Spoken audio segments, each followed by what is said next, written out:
Welcome to Wire Guild. The tutorial that I'm going right now is, well, it's a ring that I named Elizabeth, and the reason I called it that is because to me it reminds me of the Elizabethan sort of type ruffs with the bright jewel collars. Anyway, I used approximately 12" of 1mm round wire, about 6 foot or 1.8 meters of 0.4 or 26 gauge wire, and just some assorted small beads. I had some rubies and some little Swarovskis, but have a root round, I'm sure you've got plenty of things in your bead box. Now, the wire that I'm using up has been left out, and as you can see it's got really tarnished. However, I need to use it, and I'm going to show you that even when you use something that's this filthy, I don't know if I can show you individually on the, I don't think it's really showing up against the paper, but it really is quite tarnished, but I'm going to show you that just using it is sufficient to clean the majority of that off.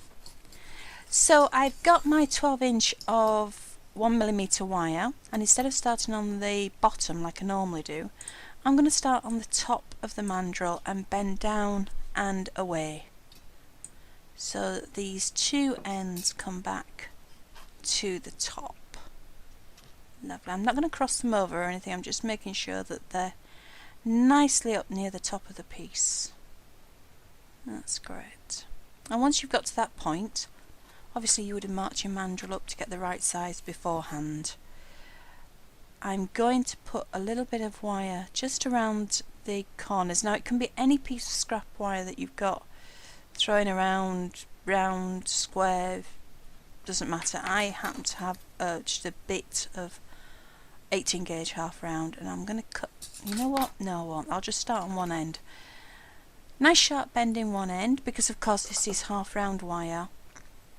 I'm going to put the flat side inwards and the dome side outwards. Obviously if you're working with a bit of scrap it really doesn't matter. And I'm just going to wrap this round and tighten that down with my pliers so it's nice and flat. And I'm going to go around probably 3, 4, maybe 5 times. I want this nice and firm at the corners. I don't want the wire messing about and splitting and moving around while I'm working, so I'm going to get that pressed down with my pliers. And I'm just going to trim off, because I won't need all that much, so there's no point in me fighting with it trying to get it through the ring if you don't need it all. So a little bend on the end, and then just ease it through and press down nice and tight, and then I'm going to go round again, press it down, and then I'll probably come through one more time. There we go, all the way through. You notice that I press down each and every time. It's to keep the wires underneath flat and side by side more than anything. So we can just bring that little piece to the front. I always cut off the wires on the outside of the ring. I don't want them on the inside, I don't want them next to my finger. However, if you're using a lumpy piece of wire, if you like, that's going to dig in after you've made the ring, we can always remove this binding later if you don't want it there. With it being half round that I've used, it really doesn't matter, it can stay put. So I've got my bits nice and smooth, and I'm going to do the same on the other side. So a nice bend in my wire, squash it down with the pliers making sure it's firm, and then start and wrap it around. Only thing really I always say is make sure that you've got the same amount of wraps on both sides, so I'll just count there, otherwise it will look a little bit uneven. Trim off on the tops and press it down. Now I'll pop that back on my ring mandrel just in case I've misshapen the circle in any way. That would push it back into the right sort of shape. Now I'm going to make the two sort of outer framework edges. I'm holding the end of the wire and gently allowing a natural curve and bringing it back to the ring. So I check on my finger to make sure it's not too big. It depends how you like to wear your rings. You could like to wear them, you know, huge, in which case go for it. So I'll pull out a little and then just using the end of the wire bring it round. Now you can see that that's quite lumpier than that. I am using half hard wire. I would suggest that you probably use dead soft when you're making this, and that would stop you having that problem of getting like a lumpy bit, if you like, in the wire. Half hard doesn't always work smoothly. I've found you'll often get a bit that's a little bit more work hardened than the rest of it. So I'm just easing that now so that it comes round more smoothly than that sort of bump. That's better. Okay. They don't need to be perfectly even. If they're not, it really doesn't matter. I've never had anybody say with a finished ring they're not even. So I'm going to trim some of that wire off, and I'm going to wrap it around the shank above that binding that we did. Now, as I said before, if your binding's a bit ugly because the piece of wire you've used is just, you know, we can always take it off after. I'm going to pop that round and make sure that's down, and do the same now with the other side. Bend the wire through. That's it.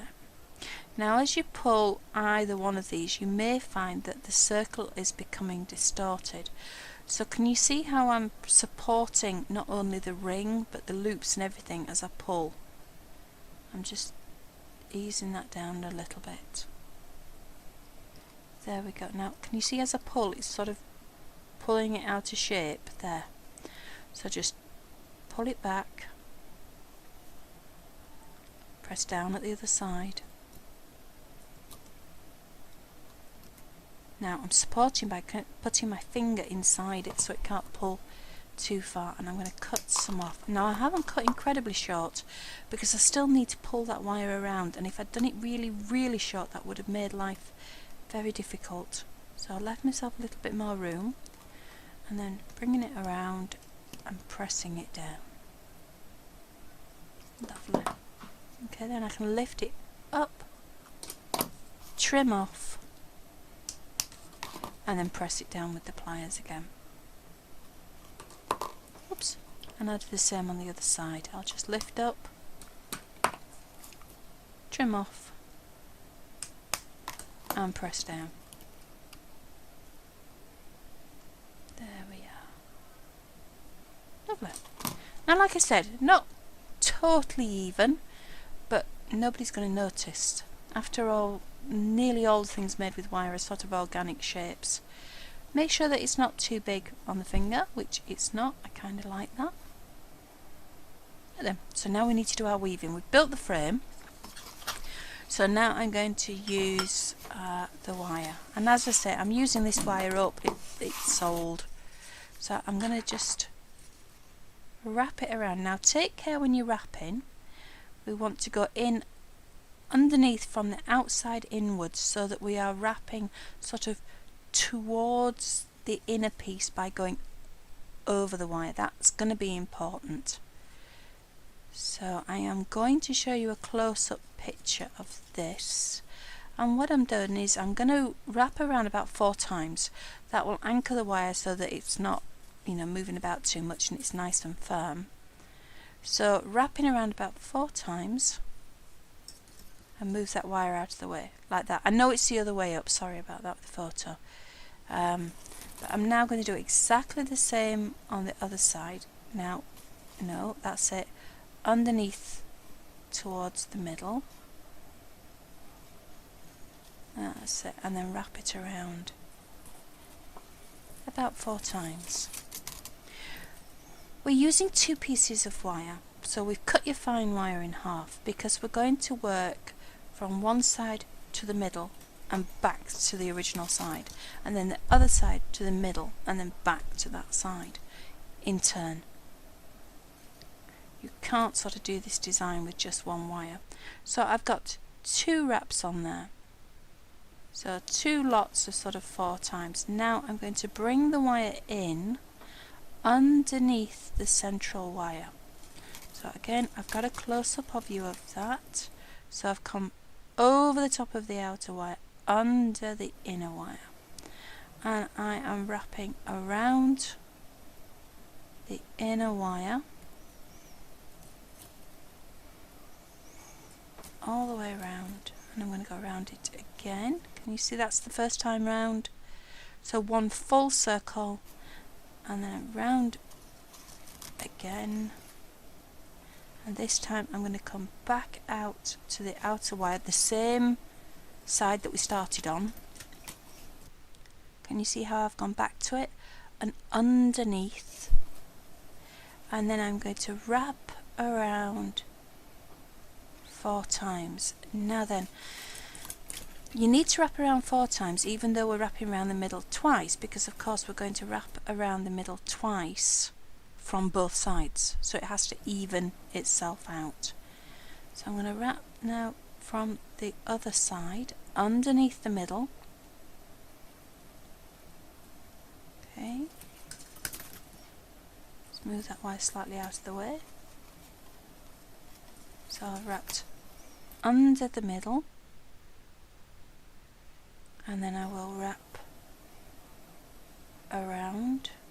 I'm pushing down and back all the time as well to make sure that everything stays well sort of pushed up to the far corner, because we want it to sit nice and even. And we're going to keep doing exactly this all the way across the ring. Now obviously I'm not going to sit and do this while you're watching, because you'll be here for hours, because I think it took me all in all about 2.5 hours to do all the weaving.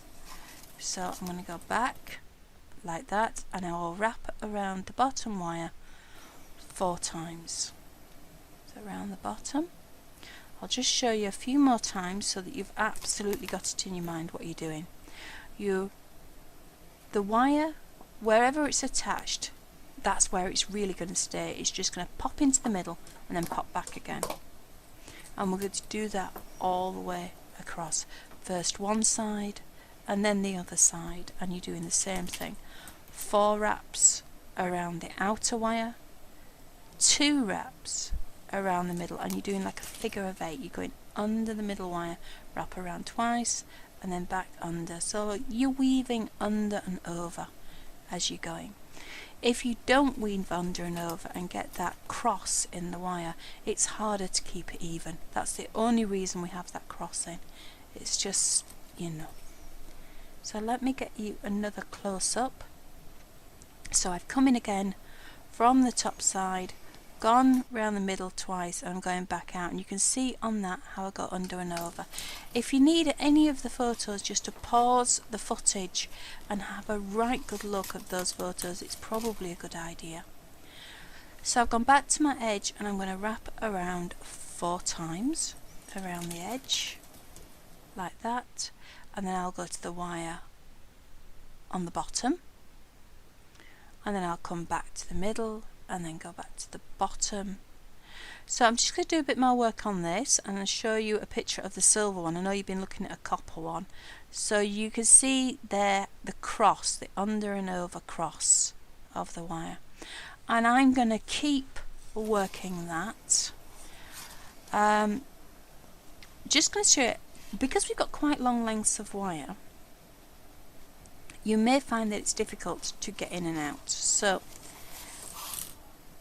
I've done a little bit more work, and I'm going to show you, if you're having trouble getting your fingers in there to get the wire like that. I find it quite easy to do it with my fingers, but not everybody does. So what you can do is you can take your pliers and leaving your pliers shut, not using the inner bit, but using the back.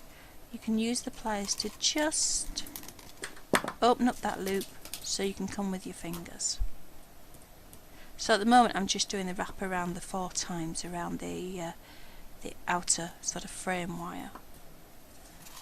Just pulling that with my fingers. Now as you can see, I've taken it away and I've done a load of work, and I've virtually finished. I've just got one more weave on either side. You can just see I've got room for one more to pop on there, and I still have plenty of wire left. There's probably about 7 or 8 inch left, so I've got plenty of wire, but we're going to use that in a minute. So I'm just putting that last sort of link in. Now then, I'm going over the outer frame wire with my fingers, and I'm just wriggling it. And all I'm doing is just evening it up a bit.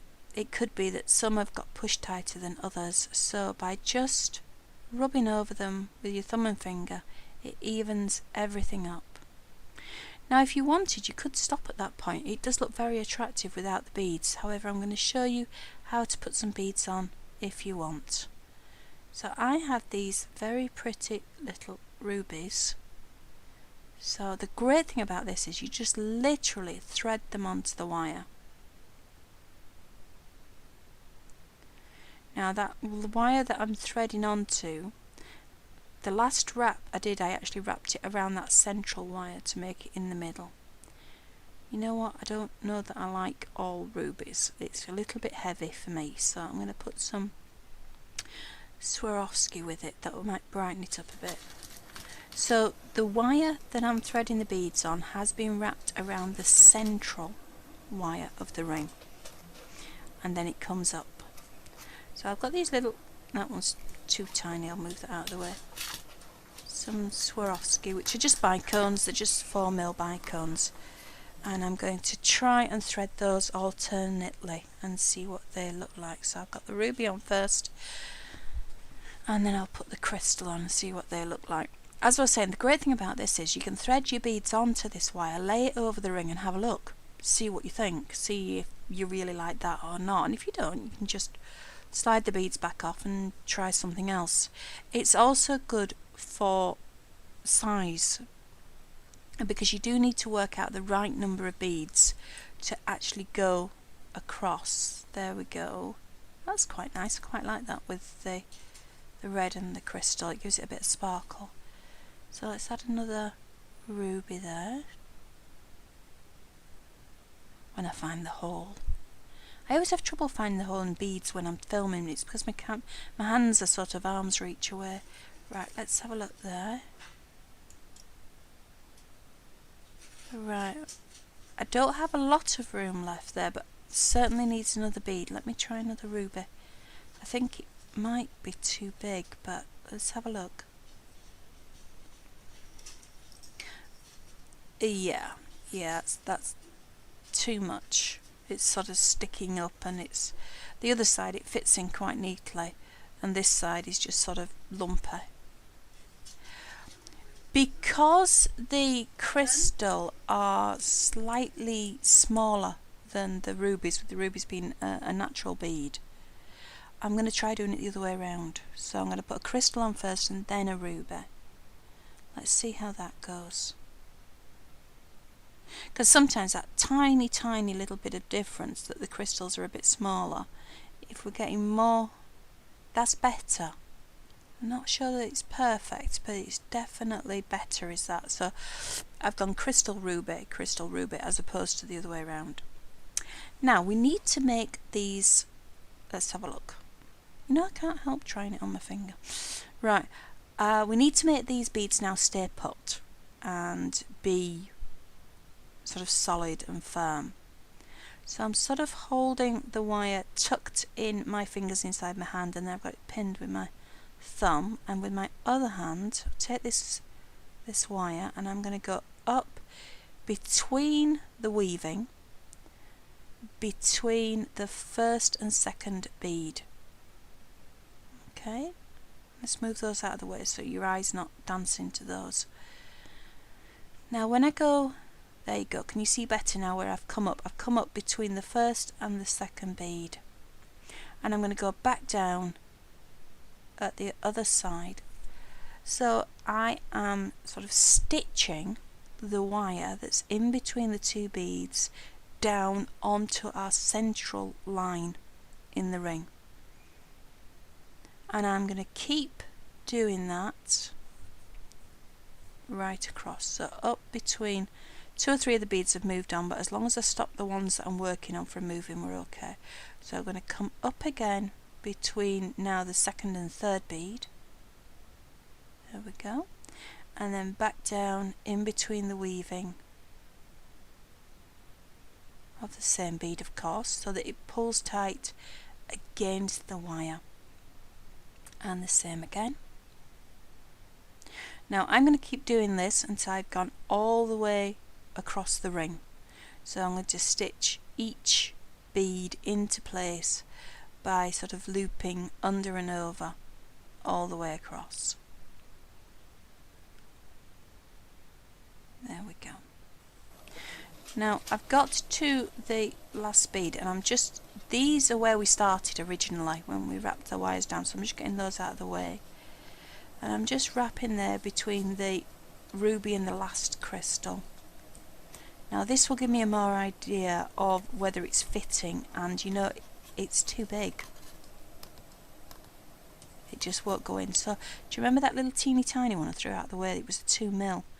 I am just going to swap the 4mm for the 2mm. Now you may or may not need to do this. You may have different beads you can put in different sizes and work along and do it that way. You could decide just not to bother with the end bead if it won't quite go on. I'm just going to add that little one in. Right then. So the wire that come here that we started with, those little tails, I'm going to get rid of those now because they're getting sort of in my way. Right. So that's the wire that the beads is on. The long wire you can see at the top is the wire that I've been stitching with, and the two little short ends are where we originally started. So using my snips, I'm just going to, when I find my snips, there we are, snip off nice and close, and then using any pair of pliers, it really doesn't matter what, I am going to press down the tail. You don't need a pair of bent joint pliers if you don't have them. I don't know where I've put my snipe nose at the moment. So I'm going to snip off the other short end, not the longer end, the short little end. There you go. See the long end still there. And just smooth that down onto the frame. Okay. So this is the wire that has the bead, and I am going to just wrap it around the very corner bit of the framework there. And I'm going to try and get that through twice, so nice and tight, and wrap it through.